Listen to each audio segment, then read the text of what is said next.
اجتماع ہدایت کی منڈیاں ہوتی ہیں، اور صحبت صالح تورا صالح کنت، صحبت طالح تورا طالح کنت۔ ولیوں کی محفل میں بیٹھو گے تو ولی بن جاؤ گے، بروں کی محفل میں بیٹھو گے تو برے بن جاؤ گے۔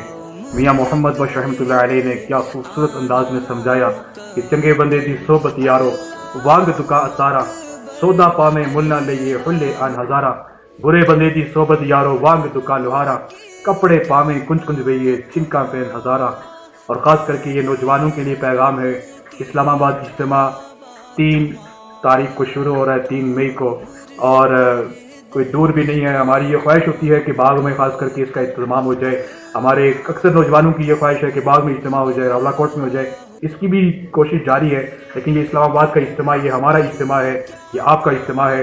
اور خاص کر کے نوجوانوں سے گزارش ہے کہ در جوانی توبہ کردن شیوہ پیمبری، وقت پیری گرگ ظالم می شود پریزگار، کہ جوانی میں توبہ کرنا انبیاء کا شیوا ہے، اور جب بیڑیا یا شیر بوڑھا ہو جاتا ہے تو پھر وہ کہتا ہے کہ میں تو پرہیزگار، کیونکہ اب طاقت ہی نہیں رہتی، راتوں میں اس کی طاقت ہی نہیں۔ گو کہ بڑوں کے لیے بھی اللہ کی رحمت کے دروازے کھلے ہیں، جو اللہ کی طرف آئے گا اللہ اس کو معاف کرنے والا ہے۔ اور ماحول کے بڑے اثرات ہوتے ہیں۔ جنید جمشید اللہ اس کی قبر کو نور سے بھرے، آج اللہ جل شانوں کے پاس وہ چلا گیا، لیکن وہ زندگی اس کی پرانی، اور پھر اللہ نے اس کو قبول کیا۔ کیسی زبردست زندگی بن گئی کہ ہر ایک ملنے کو اس کو ترستا تھا، اور جب قبر پہ اس کو اتارا گیا تو لاکھوں کا مجمع اس کے جنازے میں شریک ہوا۔ یہ پیغام ہے میرے اور آپ کے لیے بھی کہ اللہ کی طرف ہم سب جڑ جائیں، فتنے کا زمانہ ہے اور اس کے بڑے اثرات ہیں۔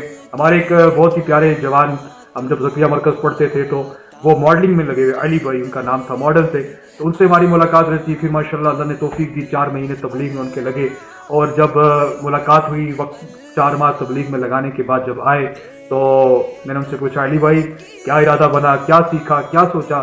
کہنے لگے باقی باتیں تو نہیں پتہ مولانا صاحب، ایک بس اللہ سے دعا کرتا ہوں، یا اللہ جو صفات تو نے مجھے دی ہوئی ہیں وہ اپنے دین کے لیے لگا دے۔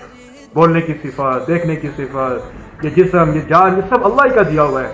ان الصلاۃ و نسکی و محیای و مماتی للہ رب العالمین۔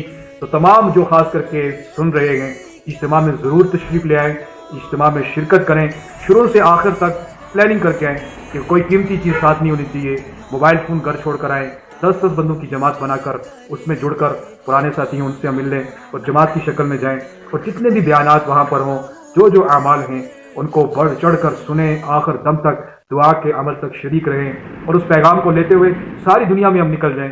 دنیا میں اس وقت تبلیغ کی محنت سے بڑے بڑے چرچ ان کی چابیاں لا کر دے دی کہ بھائی اس کو ہم نہیں سنبھال سکتے، آپ سنبھالیں۔ رات ہی دیکھ رہا تھا وہ ایک ایئرپورٹ کی وہ کارگزاری، ایک کوئی بندہ اپنا ولاگ بنا کر بتا رہا ہے کہ یہاں پر جو ایئرپورٹ ہے اس میں عیسائیوں کے لیے، مسلمانوں کے لیے، سکھوں کے لیے، ہندوؤں کے لیے، تمام مذاہب کے لیے جگہ، پلیس پریئر یا آپ کہہ سکتے ہیں عبادت خانے بنے ہوتے ہیں ایئرپورٹ کے اندر ہی، وہ دکھا رہے تھے۔ تو کہتے ہیں کہ سب سے زیادہ جو ایکٹیو ہے اس وقت وہ مسلمانوں کا عبادت خانہ ہے، مسجد ہے، وہ جو ان کے مسلح یا نماز کی جگہ بنائی ہوئی ہے، وہاں پر لوگ نماز پڑھ رہے ہیں۔ جماعتیں ملکوں میں جا رہی ہیں، ہماری جماعت جاپان کا سفر کر کے آئی، ہماری جماعت تھائی لینڈ اور تنزانیہ اور وہ آخری ملکوں کے اعتبار سے کشمیر باغ کی جماعت سفر کر کے آ چکی، مستورات کی جماعتیں نکل رہی ہیں، محرم مستورات کی جماعتیں اللہ کے راستے میں نکل رہی ہیں، اور اس وقت ساری دنیا کے انسان منتظر ہیں، انتظار میں ہیں کہ کوئی آئے اور آ کر ہمیں تبلیغ کرے۔ تو گزارش ہے کہ اجتماع میں ضرور شرکت کریں اور اس پیغام کو آگے پہنچائیں۔ ہر گھر کے اعتبار سے، محلے کے اعتبار سے کوئی بالغ مرد ہمارا رہنا جائے کہ جو اجتماع میں شریک نہ ہو۔ اللہ جل شانہ عمل کی توفیق نصیب فرمائے۔ السلام علیکم۔